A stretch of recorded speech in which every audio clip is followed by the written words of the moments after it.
With so many podcasts out there, shows can get lost in the shuffle. That's why we implore you to check out Too Many Captains. You can find us at amoviepodcast.com. 5 unique takes on Hollywood movies and culture. Find us on Twitter at It's a Film Podcast. Check our intellectual deep dives into theatrical films. Find us on Instagram at Too Many Captains Productions. Unique takes on soundtracks. Find us on Facebook at facebook.com/Too Many Captains Productions. Find us at amoviepodcast.com on Spotify, Apple Podcasts, and Google Play. And now, here comes a new episode of Collateral Cinema. I'm Beau Maddox. I'm Robert Ortegon. And I'm Ashley Chancellor. And this is Collateral Cinema.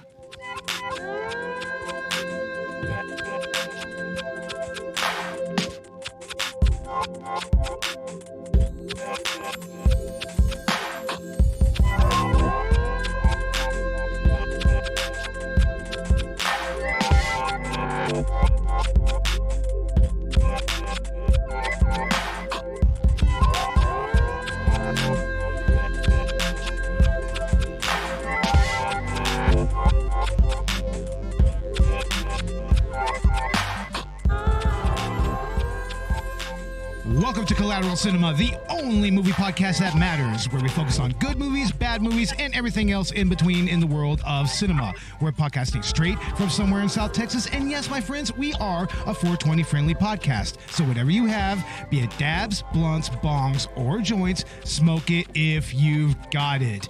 And welcome to our 3-year anniversary episode. What do you guys think? 3 years of Collateral Cinema. Damn. Right? 3 years of... Should have sold the rights to who? To me? Sold the rights to who? Exactly, Disney? Robert. What the fuck? Nah, you know what? We're banking to... I noticed that we've actually exploded pretty recently. Every time I log on to the Collateral Cinema Instagram account, we're getting like 20 new followers. Yeah, I've noticed that. And... you know, many thanks to all of our new followers on both Twitter and on Instagram, especially on Instagram. I mean, it's quite flattering, you know? I mean, especially, you know, Instagram's kind of becoming a new platform for podcasts to really promote and everything, you know? I mean, Twitter is still a mainstay, but, you know, we still haven't even gotten to 5,000 followers on Twitter, so, you know. Well, and you mostly manage the Twitter account. I've been managing, you know, a lot of the Instagram stuff. So that's just been my experience. Honestly, been a little bit jealous because Collateral Gaming has not really exploded yet. But since we're associated acts, I figure, you know, we'll kind of work together. But man, I mean, what a blast it's been. I mean, I haven't been with you guys all for that 3 years, but for most of it. I mean, I joined on early in season 1, and we've done almost every episode together, and it's been time of my life. I love just being a bunch of jackasses talking about movies. Yeah, that's pretty much the show. Jackasses talking about movies. Right, Robert? Oh, yeah, man. I mean, we've seen enough of them, right? I know. We own enough of them. I mean, just for you and I, how many movies do we have? I mean, shit. Probably at least over 300 together, maybe. I don't know. Oh, way more than that. I mean, yeah, you got more than I do. I mean, I sold half of mine, really. But, you know, that's funny because I'm staring at my wall right now full of DVDs. Yeah, I know. Like, I'm staring at my wall of DVDs, and it's like, we can keep this podcast going pretty much ad infinitum. I mean, yeah. You know, Patreon be damned. But especially the director's cut episodes that we need to start doing. Yeah, that's another thing that we brought forward in our 3 years of existence is our bonus episodes, Collateral Cinema Director's Cut. Oh, speaking of that, we are still doing Nightmare on Elm Street. Dude, I got the bar set right here, dude. Ooh. Oh, hell yeah. Beautiful. That, dude. Hell yeah. Dude, they're all right there. That's freaking amazing, right? Yep. That is awesome, dude. That's right, ladies and gentlemen. We're doing the Nightmare on Elm Street franchise on Collateral Cinema Director's Cut. We're going to be doing part 2 very soon. But as is tradition on Collateral Cinema for our anniversary episode, it's actually a Miike-versary. We talk about Takashi Miike movies on our anniversary episode. And in the past, we've pretty much done most of his more disturbing works, but this one kind of falls into that category as well. We're talking about Gozu. starring Minami Sone, Harumi Sone, and directed by Takashi Miike, of course. And guys, when y'all first saw this movie, what were you thinking? Like, alrighty. So between the excessive glorification of titty milk, I guess that's a Takashi Miike thing. I know it's also just kind of a Japanese thing, but obviously there's some allegory here, which I guess we'll get into later. But there's that fucking seeing a man getting birthed, a full-grown adult man being birthed out of a woman's vagina. Also, Beau, I don't know how you felt about the animal abuse in this movie. That must have killed you as a vegan. It was fake enough not to really affect me that much. And, you know, I've seen this movie before I went vegan and everything, so I've experienced it many, many times. I mean, I've owned this movie probably since at least 2013. I mean, I've had it for a while, and I saw it even earlier. I mean, Robert, I actually watched this movie with you, and your reactions, I kind of relished them a little bit, man. Like, what did you think? You know, I didn't know what to think in the beginning when he was like swinging the chihuahua around. Yeah. Into the diner's like window. Dude, that was hilarious. That's like the scene in Freddy Got Fingered. It is, right? Yeah, where he lassos the fetus by the umbilical cord. Yeah, there's actually a lot of really funny moments in this movie, actually, right? Yeah, I mean, you can't really tell what's dream sequence and what's not, because it's like very David Cronenbergish and David Lynchian. I don't know. It's extremely Lynchian, and it's Cronenbergian more towards the end, but yeah, I mean, it is kind of the perfect synthesis of those two directorial styles. Yeah, dude, I didn't know what to think. I was like, is this Ichi the Killer again? Like, you know, and I'm just looking at the car the whole time, the 65 convertible, you know? Like, oh, yeah, you were commenting quite a bit about that. What's your take on that car? Like, what's your analysis on the car in Gozu? Oh, it's a one of a kind. That's probably like the only convertible I do like is like the 65 Mustang convertibles, you know? I mean, Camaro made it a good convertible, so did the Firebird, but, you know, it's just a classier thing, too. I mean, the older one is, I mean, I prefer a fastback, though, you know, but... Oh, yeah. I don't know. That's one of the ones you don't want to throw away. It's probably worth some cash, you know? I would imagine so, yeah. And like original 65 pony interior. That car is literally a vehicle for the progression of this movie. I mean... Really, the first time that we really engage with Ozaki and Minami, it's in that car. Most of their most meaningful engagements are in that car. This is true. Yeah, both with the male Ozaki and the female Ozaki, which, I mean, obviously, I guess we'll go into more detail about that. Yeah. But overall, my feeling on this and the overall kind of near universal opinion here is this movie's just weird. Definitely disturbing. Definitely disturbing all the way throughout, but more so than that, more so than comedic or horror, like some of Miike's other work, like Audition or Ichi the Killer. This is just weird. There's no other way to put it. It's not so much a dream that's happening. It's just, I mean, things happen. I mean, it's pretty much literally what it is. But well, this movie is kind of compared to Alice in Wonderland. Like it's like the Japanese Miike version of Alice in Wonderland, and I actually kind of understand that simile there. You know, that comparison analogy, I should say. Yeah, I mean, you can argue that the restaurant scenes are kind of like the Tea Party with the Mad Hatter, and you can kind of argue that Nosiche or Nose or whatever his name is, he's kind of like the Cheshire Cat a little bit. Yeah, just these wacky, zany characters in Nagoya, and just kind of Minami falling further down the rabbit hole. Yeah. Throughout the story. And it's strange to see where he goes from bewildered to just a part of those events. Yeah. Yeah, he kind of just falls right into the middle of all of it. But this movie's production really came to be because one of the innkeepers in the movie, the big bald guy, his name is Harumi Sone. And he is a veteran of old school Yakuza movies in the Japanese movie scene. I mean, Yakuza movies have been around for like ages, but that was crazy with that Yakuza skin all in the fucking cooler. Oh yeah. I mean, showing off the tattoos and everything. That was wild.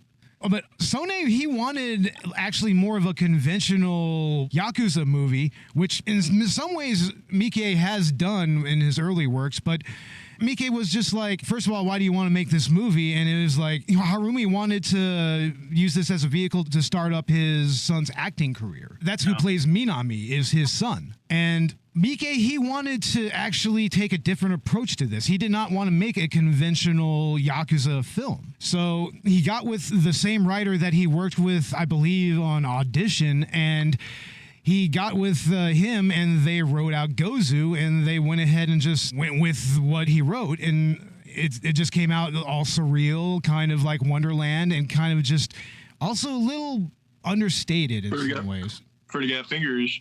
Yeah, in some ways it kind of feels like Freddy got fingered, and like literally stuff happens, and gross stuff happens especially. But Miike really wanted to do something different here, and he pretty much took the script and he kind of highlighted a lot more of the Buddhist symbolism and imagery. There's a lot of Buddhist mythology in this movie, actually. Like that's what the Gozu cow head is. That's actually a part of the Buddhist afterlife, namely Buddhist hell. What, isn't Gozu an urban legend from Japanese culture? It's kind of an urban legend, and from what I understand from some of the supplementals on the DVD, that's kind of what Miike said, is that it all has like a Buddhist influence to it. Yeah. But that's especially true with what happens to Ozaki. First, he dies on the way to Nagoya, and he's on his way to be disposed of. They're going to straight up kill him because he's insane. He's out of his mind. He killed an innocent dog in front of his boss and all the other made men on the team. In his syndicate. And he is reborn as a woman. Yeah, that was kind of interesting to me. I wonder if this is almost kind of a proto, what's the word? Not satire. I can't think of it. Parody? Not parody. It's not like an allegory. I don't know what I'm trying to say. It's more like a farce? Is that what you're trying to say? Like a farce? No, that's not the word that I'm thinking of. Just kind of like we saw Mulholland Drive, I don't know, Reborn Again or something, I don't know. Yeah, I mean, except with Mulholland Drive, that was literally a dream and the events that preceded it.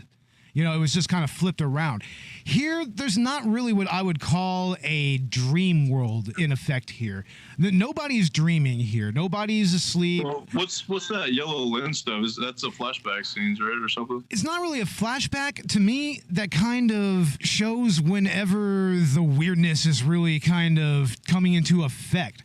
And it's never really explained where all this is coming from, or if, Minami and Ozaki are in the afterlife or anything like that, although there are allusions to that, but I was wondering what that was. Yeah, and there are moments where things become a little more sepia tinged, with the color grading and everything. And that's what Robert's referring to. And it's an interesting choice on Miike's part to kind of just subtly telegraph when the crazy shit is about to happen. Yeah, that's interesting. Now, thinking about it in retrospect, I mean, there is kind of a visual cue as to when the madness sets in versus, just kind of more grounded storytelling.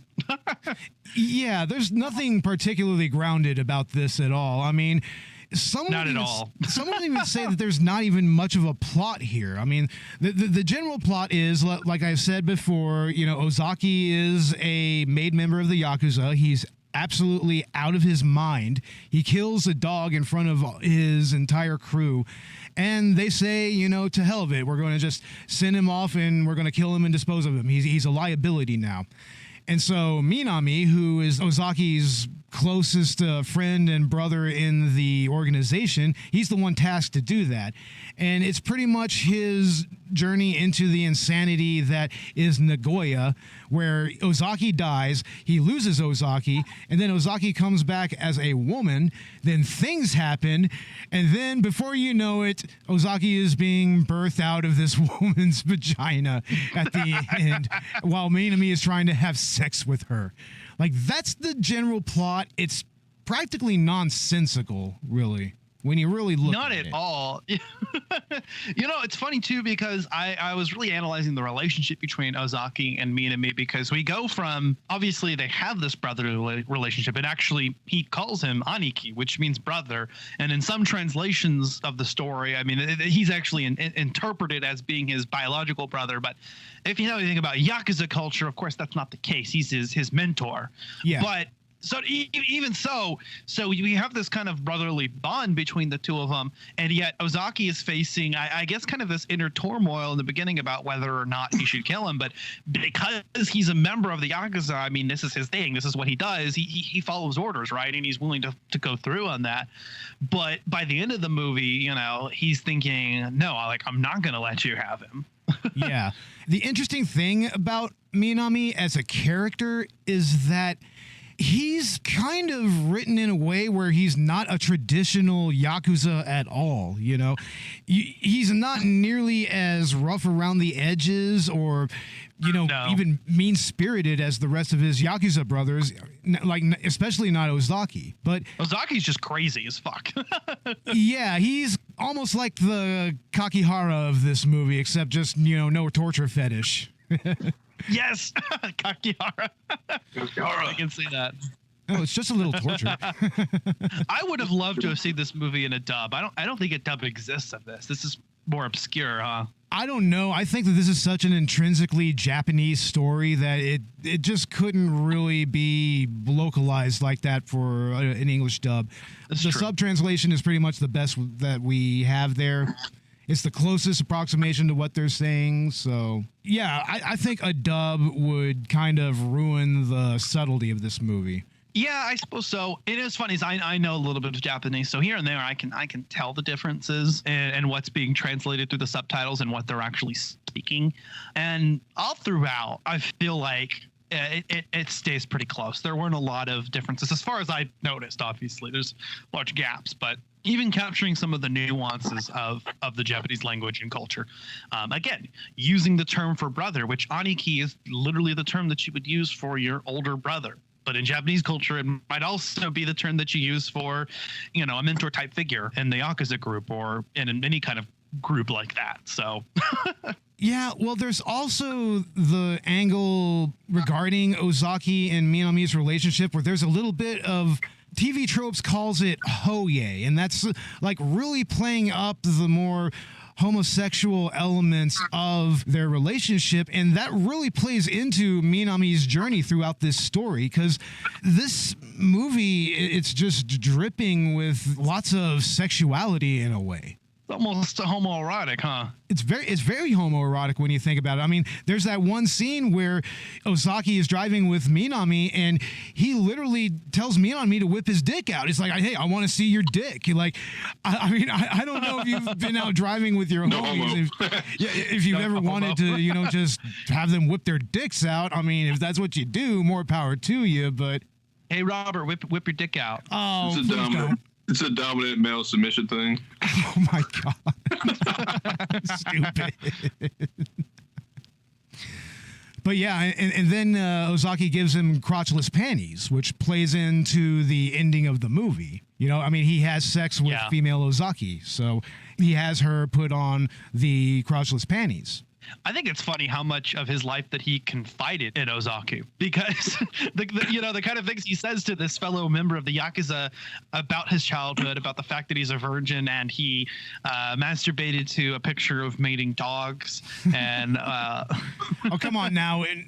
Mating dogs, it's like, I mean, isn't that supposed to be like, just watching Animal Planet and then watching just all the mating, like some bestiality thing? Like, what the fuck? Don't try to justify it, Beau. I know you're I'm not vegan, justifying okay, it. I'm trying to wrap my head around bestiality, okay? I'm trying to wrap my head around animals cannot consent, Beau. That's not okay. I understand and I agree. I'm just trying to wrap my head around that. Like, how the hell do you get off to that in any way? But Martha is disappointed. Oh, Martha! I remember back at the old studio, we would always just chase that cat around and go like, Martha! Martha! Batman versus Superman. Hell yeah. Speaking of which, the Snyder Cut's supposed to happen soon, right? Oh, I mean, we're going on a little tangent here, but I'm going to hold my position on that, okay? I'm sorry. I don't know why anyone thinks Zack Snyder's going to do a better job. Zack Snyder did Batman versus Superman, okay?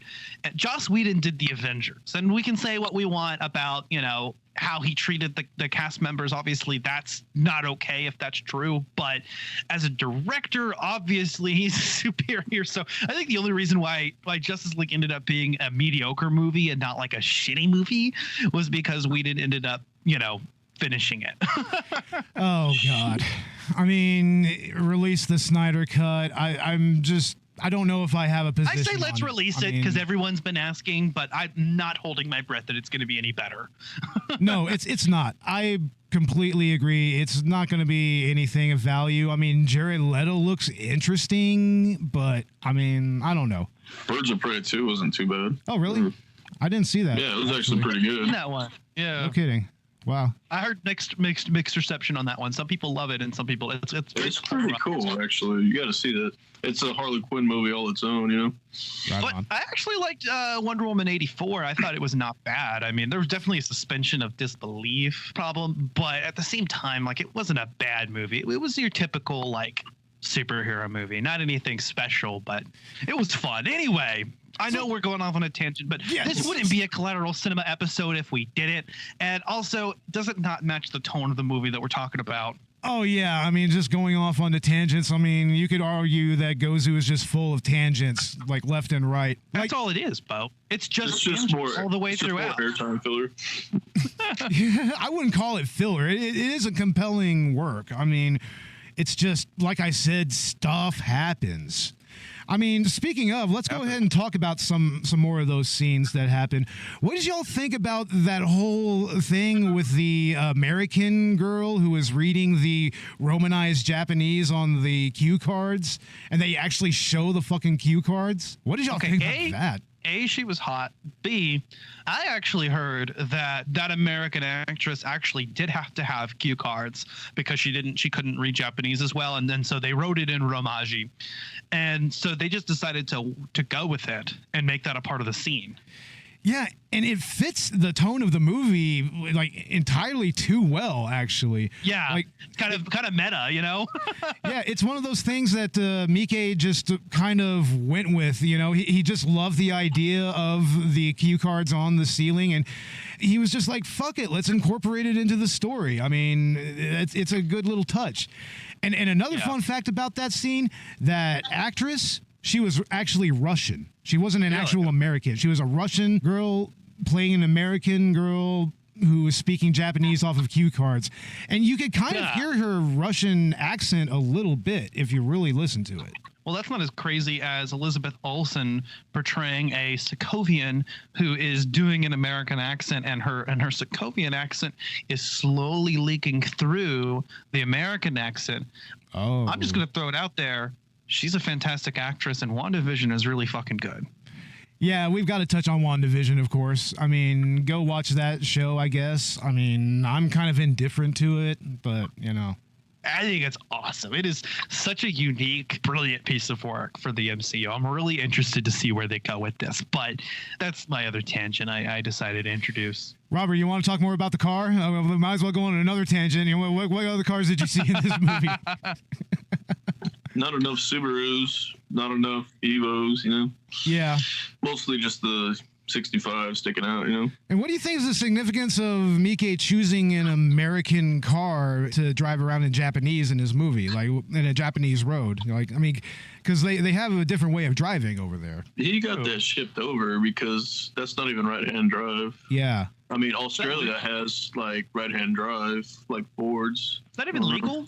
Because I've never seen someone drive a left-hand drive, or sorry, right-hand drive in America. Yeah. So Nissan Skylines and anything JDM will be like right-hand drive, you know, and you can get them imported over here, like your Subaru's JDM, the Skylines JDM. Yeah. And those are your basic money makers that get shipped over here on containers. Damn. But how much do you think they would have had to pay to ship that Mustang? A big old chunk of money, dude. Just put it on a container, put it on a boat, you know? The same way they ship over Maseratis over here, dude, on a boat from Italy. Damn. You know? God damn it. Okay, do we have the tangents out of the way? No. I don't know. Are we just going to randomly have some cowhead show up and start licking Robert on the face and everything? Compal milk right in your mouth. I don't know. Ugh, gross. Yeah, let's talk about the scenes at the inn. Like the innkeepers, you know, of course, with Harumi Sone, you know, one of the dudes that wanted to make this movie, and his so-called sister in the movie. What did y'all think about those characters? I mean, at first they're very kind of morose in a way, right? Yeah. You know what's funny is the first time I watched this movie, I didn't realize that the copy I have was only the second half of the movie. Believe me, I got enough context throughout, but I started in the scene where she's introducing her brother as a medium, and then she starts whipping him. And so that's a really interesting way to start the movie out. Really sets the tone. That movie is real interesting because it has a subtle little foreshadowing as to what's really going on in that inn, because there's a certain way where her brother is sitting, and there's a certain way that Miike shoots it where for a second there it looks like he's actually nursing on her breast, and there's just a subtle little baby crying there. And then when she pulls away, you actually see his lips pursed up like he's sucking on a nipple. Yeah. So I'm kind of coming more into the allegories here with the breast milk, okay? I understand, especially after watching a couple more analyses on YouTube about this, that what he was going for was the idea that the mother figure is central to a healthy relationship or a healthy family. It's like the mother figure needs to be present there, because if you think about it, none of the events in the middle happen without the innkeeper, who keeps coming back into the plot, right? And then at the end, Ozaki and Minami are reunited, the female Ozaki giving birth.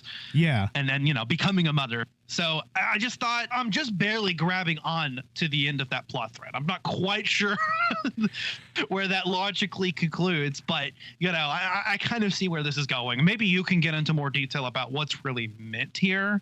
Here's what I feel is meant with the mother's milk in this particular movie. I think that it's meant to symbolize sexual frustration and humiliation, because that's kind of a constant theme going on here. Like you know how I talked about the constant theme of sexuality throughout this movie.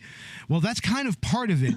Like, you have to remember that Minami is a virgin, and he's never been with anyone, and he's very perturbed by any type of weird kind of intimate thing. Like, for instance, whenever he's in the bathhouse and the lady innkeeper comes in while he's bathing.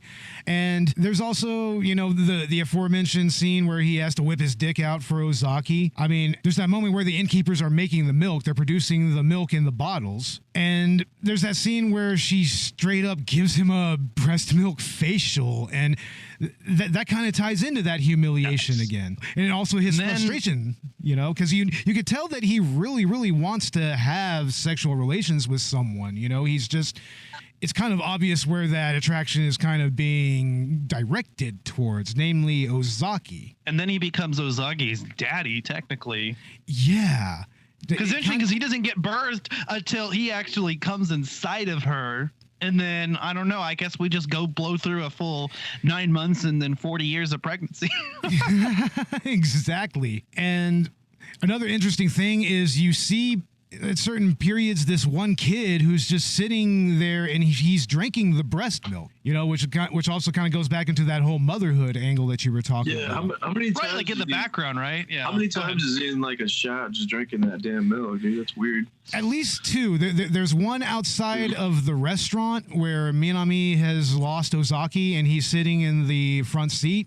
And you can see him kind of angled in the background, just drinking that very milk that the innkeepers are producing through her breasts. You kind of expect him to just like take the milk away from his mouth, and then there's the milk stash, and he's like, "Got milk." No, that would have been too on the nose, honestly. To tell the truth. The whole thing is a got milk commercial. Hey, Sports Illustrated. But yeah, it's interesting that you pointed out that he actually, he had an orgasm before Ozaki was actually born. And Do you think that also kind of implies a little bit of an incest angle as well, since, with the whole Aniki brother angle kind of thrown in there? That's kind of what I was thinking, because on my first viewing of the movie, I wasn't quite sure the relationship between the characters, because again, I wasn't even aware this was overtly Yakuza when I first watched this, because I got the second half of the movie, right? So I thought it was his biological brother. So, and that wouldn't be out of the norm for Miike. I mean, if you've seen Visitor Q, oh, of course I thought that's what they were going for. Like, this is going to be an actual, like, incestuous relationship, except now, Ozaki's a she.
Well, there's also the relationship between the lady innkeeper and her brother. That's like almost explicitly incestuous in many ways. Yeah, it's true. I mean, he's just sucking on her titties. He's just drinking milk, so maybe not. Straight up. It's interesting that there's that one scene where he's suckling on her breast, and that happens whenever the cowhead appears, Gozu. Which, by the way, is supposed to be a dream, right?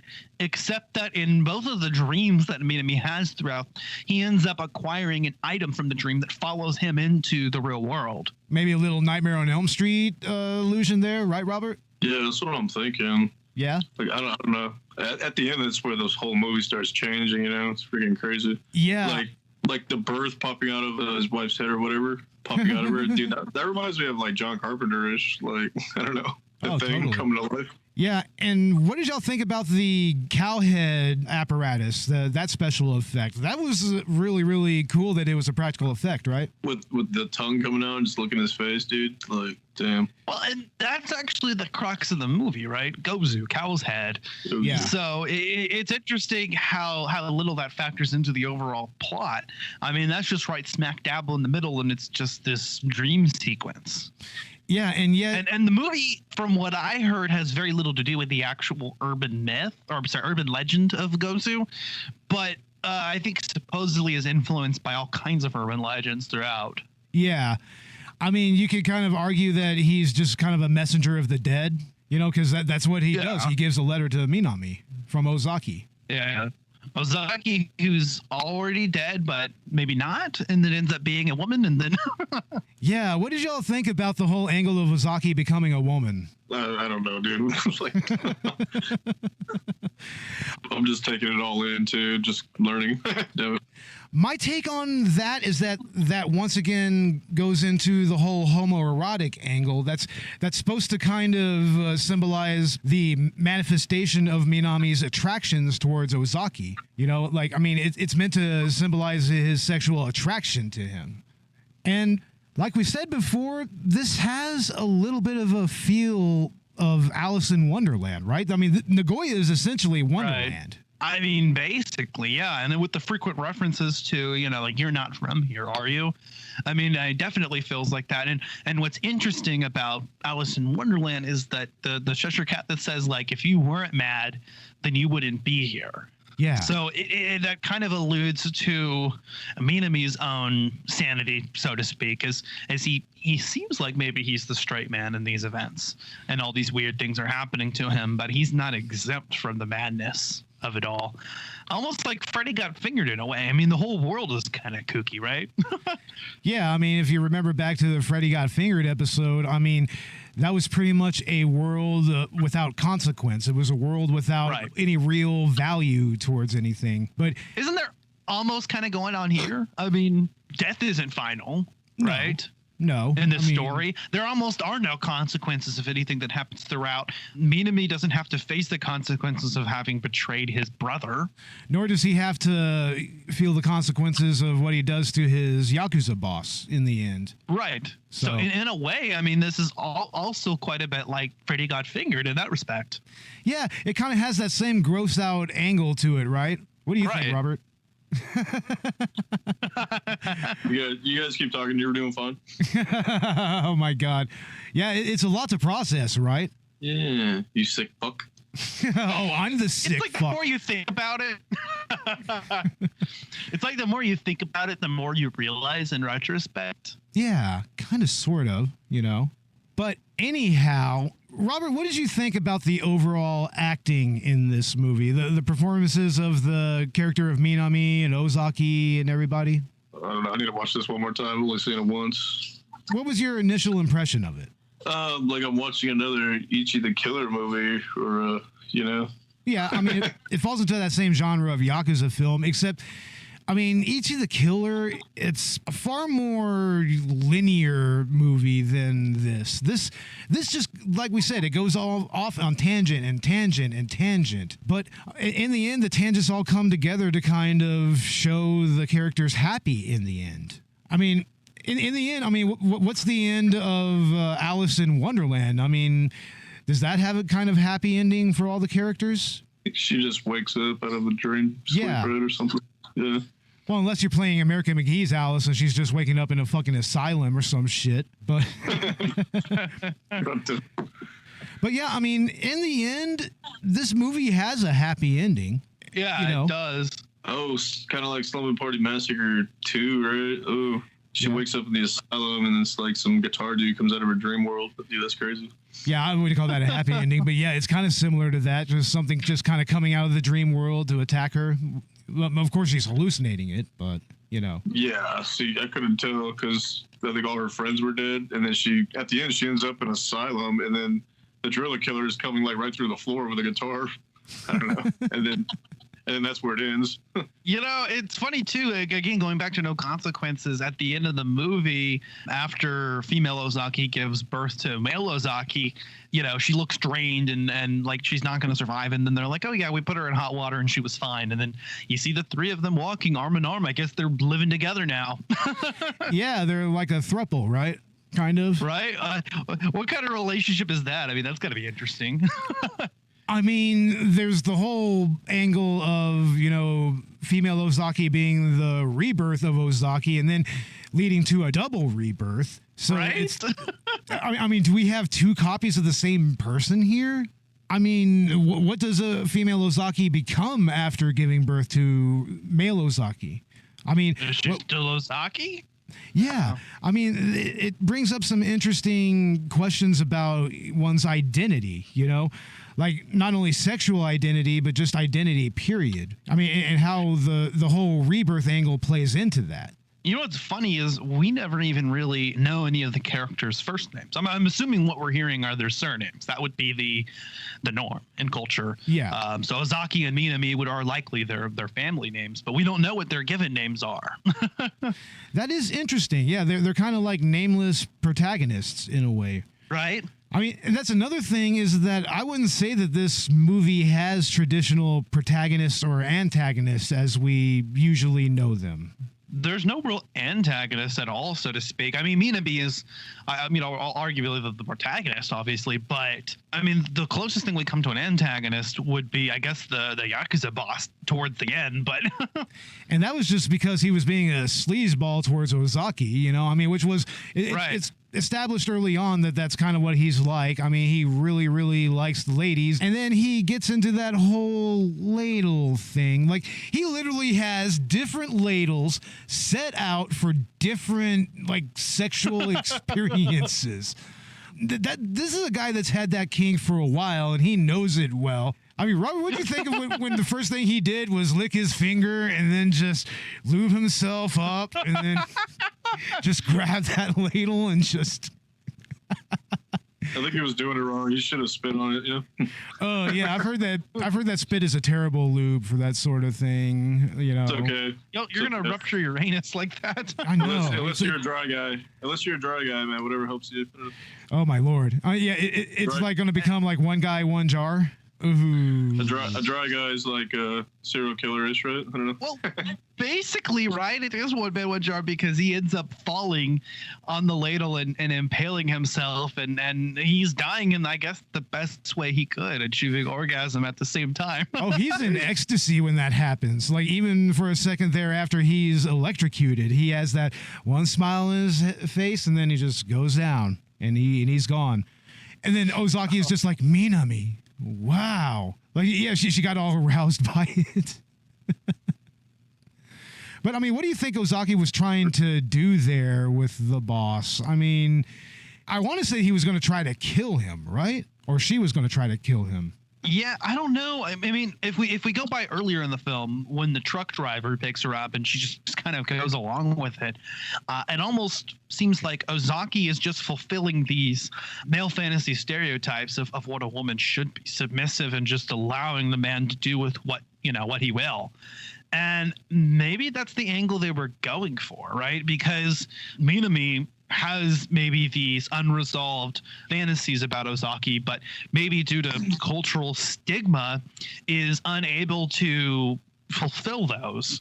So by turning Ozaki into, not only a woman, but a woman that's just overall submissive and will let a man do whatever he wants to do with her, kind of makes that fantasy easier to fulfill.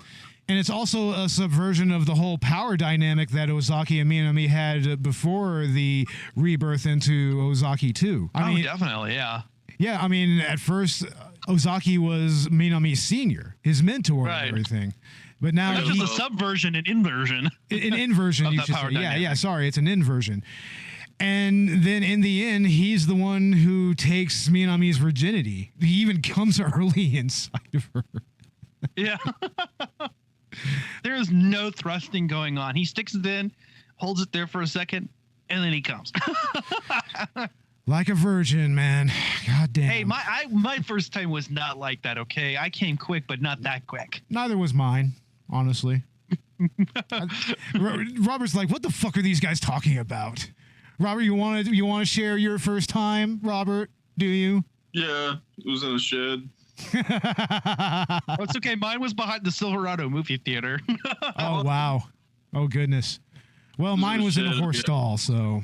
Freaking smoked weed for the first time and got laid. It was awesome. Oh, hell yeah, hey, dude. Sounds like a night. It was a great night. Shit.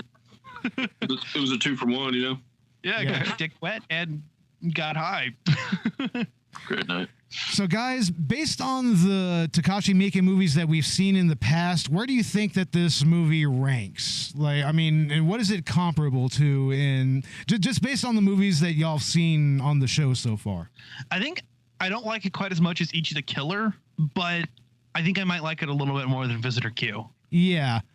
I find it to be a very funny movie. It gets funnier every time that I see it. Yeah.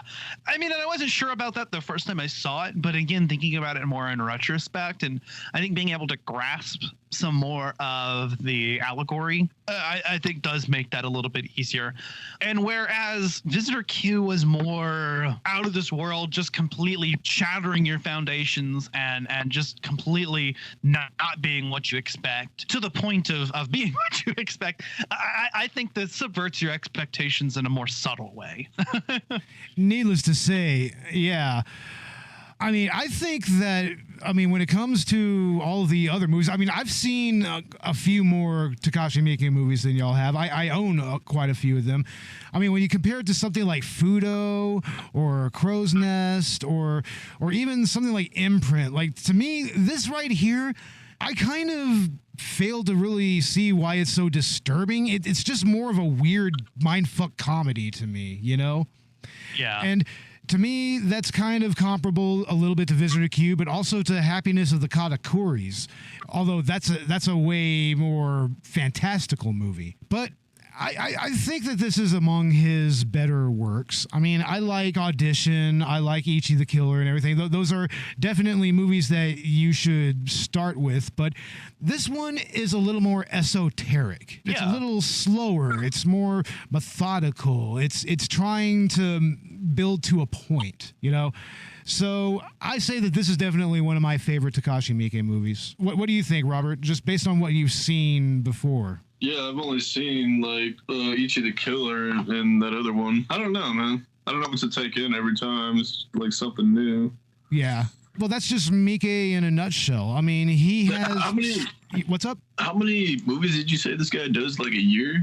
Like, at least over 10, right? There was a period where he was doing 10 to 15 movies a year. I think he's slowed down his output since then as he's gotten older. But, yeah, there was a good 10-year period where he was just releasing movie after movie after movie every year. And, wow. Honestly, we haven't even scratched on the surface. Yeah, there's so many of these, dude. Yeah. But based on, let's say, like, I showed you Visitor Q and Ichi the Killer. Like, which one out of these three do you prefer? I don't know. Ichi the Killer was actually cool. Yeah, very stylized, very action-packed. Just, in the beginning with that saw blade he had on his foot. Yeah. It's like comparing apples to oranges, really. I don't know, man. Like, yeah, I've only seen this director, like, a few movies, but I really don't know what to take in. It's a lot to take in. I kind of realized that I haven't showed either of y'all Audition. We need to watch that movie. I listened to the episode on it because I ended up editing together that video version of it. So yeah, but I haven't actually watched the movie throughout, which most of the time I prefer not to watch or listen to one of our episodes until I've actually seen the movie. So there's a few I haven't listened to yet, but yeah. Well, I recommend checking that movie out. That's kind of a good starting point if you're just getting into Miike, you know, because it starts off very much like a drama and then it just goes into absolute insanity. あれはヤクザだけを襲うよう訓練されたヤクザ犬に違いありません。ヤクザ犬？ヤクザ犬です。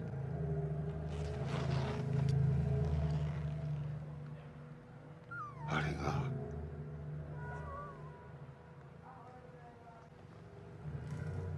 気をつけなくちゃな。皆様方からのご発言がないようでしたら組長の挨拶よろしくお願いします。いや、俺は今月はあんまり言うことはないんだけど。おやつさん、やられる前にやっとかねえと。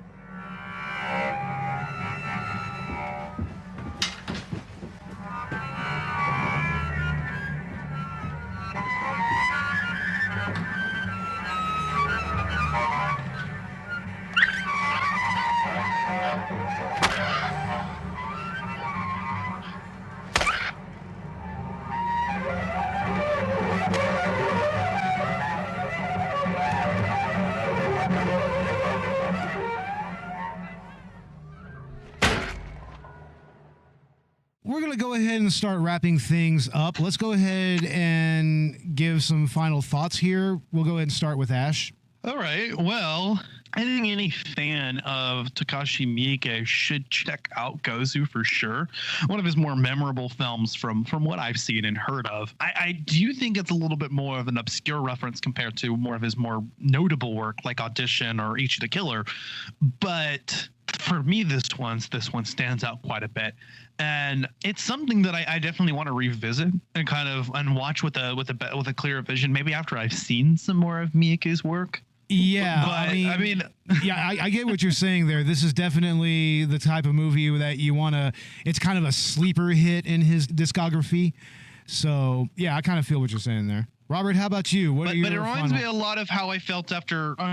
Sorry, I was gonna say it reminds me a lot of how I felt after watching both of the David Lynch movies that we did on the bus. Yeah. You know, I'm kind of like I want to go and watch this again and pay attention to everything. The more you think about it, the more it makes sense, or the more questions it ends. But the more you think about it, the more it makes sense. But the more questions it ends up opening up. Definitely. Robert, what are your final thoughts? Man, I don't know. What other movies do you have like this, dude? Lots. I have all kinds of movies that will fuck with your mind, like hardcore. Man, I'm still traumatized from fucking Martyrs. Oh, wow. Yeah. I still maintain that is not nearly as disturbing a movie as people think it is, really. It's just more rough. Speak for yourself, dude.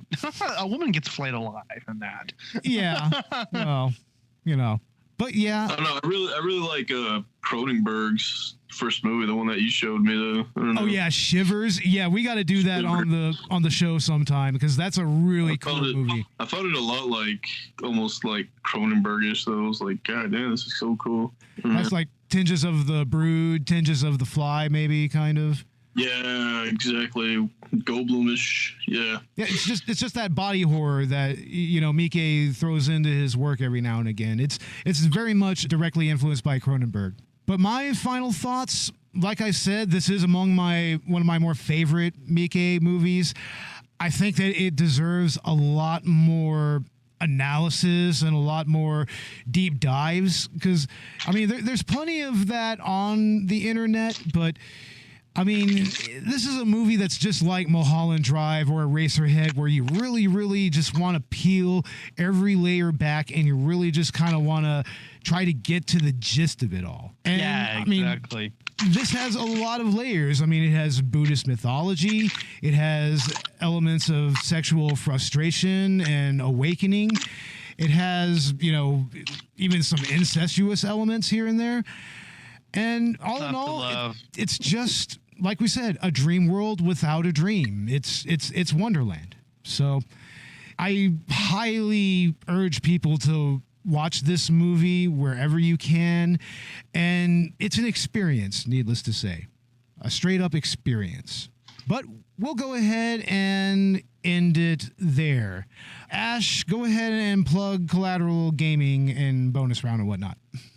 Before we do that, by the way, guys, if you're watching this on video, I am wearing our first Collateral Cinema merch, and I've got Collateral Gaming merch as well. Very, very soon we'll be kind of releasing that for everyone to get to purchase, and we're getting the merch lines on the way. But as far as Collateral Gaming goes, we just recorded our second half of the Ghost of Tsushima episode, and another movie that really delves into Japanese culture, video game in this case, that delves into Japanese culture and actually excels at it. And this was noted by a Japanese audience. Got a perfect score and won a Game of the Year in the Famitsu magazine. So that says something for an American game made on an American studio. And you can hear more of what we think about that once that is out. We also did a collab bonus round episode. Beau and I talked about movie tie-in games, and that was a lot of fun. We just did another bonus round that I just got out yesterday, where we talked about our second video game recommendation list, and that was a lot of fun. And very soon we will be getting into Metroid Fusion. Excellent. Metroid Fusion is a fun game. I like that one. Yeah, I actually just beat it for the first time because I've played a lot of it in the past, but I never finished it all the way through. For some reason, my emulators always failed on me. Yeah. But in this case, I got a virtual console legal copy of my Wii U, played it all the way through, 100%ing it currently right now. And man, I love Metroid. It is probably my second favorite video game series of all time. And I'm happy we're finally getting a chance to talk about it. Speaking of which, if you're not listening to Collateral Gaming, you can find us wherever you listen to Collateral Cinema. We're available on all social media channels. We've also got a Patreon with some Let's Play video game commentaries. So check that out, guys. And Collateral Cinema also has a Patreon where you can find full-length film commentaries on some of the movies that we've done on the show and more. And also, you can find us on Instagram, on Twitter, and on Facebook. And also wherever you get your podcasts, namely Spotify, iHeartRadio, Podbean, and Apple Podcasts. Robert, you want to plug anything? Robert's doing something. I don't know. I don't know what's happening. He had his movie Killing Night released recently. It's a short film. It's shot by yours truly, directed by him, starring Robert. Check it out. It's on YouTube, and you can find Robert Ortegon on Facebook and on Twitter. And that's going to wrap things up for all of us. I'm Beau Maddox. I'm Ashley Chancellor, and I think Robert's phone just died. Yeah, his phone just died, so... Robert Ortegon as well, and we are Collateral Cinema, and we are out And what of are we here. doing next? Yeah, we're doing Hot Tub Time Machine next. We're doing Hot Tub Time Machine, and special announcement, my co-host from Collateral Gaming, Zachary Gio, wants to be on that episode. So. Excellent. Awesome. We'll have him on. But yeah, that being said, we're out. I beat you to it, vegan nerd. Oh, fucking bastard. Laters, y'all. お乳が出ない。だっておじさんオスなんだもん。せめてお手紙読んでください。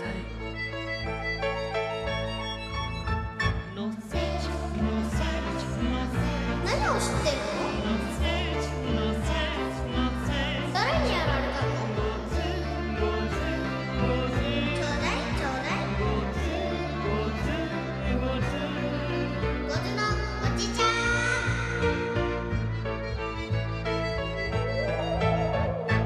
生まれてきちゃってごめんなさい。茨の迷路に牛が鳴き。Collateral Cinema is an L Company production. All music and movie clips are owned by the respective creators and are used for educational purposes only. Please don't sue us. We're poor.